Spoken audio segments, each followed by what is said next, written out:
of warfare and strategy. Tama po yun. Yung po tinatawag natin na symmetry in warfare.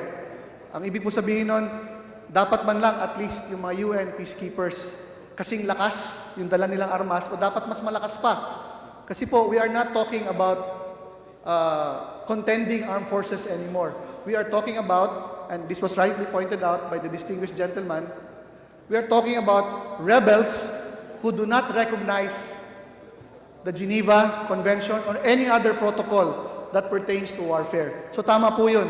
At sana po ay pakinggan din po ng United Nations yung mungkahi po na yan. Although, as per the more than 4-decade tradition ng UN, talaga pong palaging undermanned sila at lugi sila palagi sa pag-aarmas.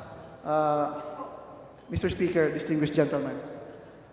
Thank you very much, Mr. Speaker, dear colleague. And again, congratulations for a very fine speech and congratulations to the Armed Forces of the Philippines for such a brave act. Thank you.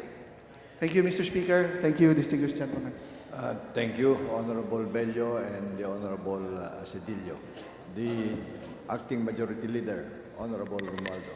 Thank you, Mr. Speaker. Mr. Speaker, I move that the speech of the Honorable Asadillo, together with the interpellations, be referred to the Committee on Rules. Any objection? There being none, the motion is approved. The speech of the Honorable Asadillo as well as the interpellation is referred to the Committee on Rules.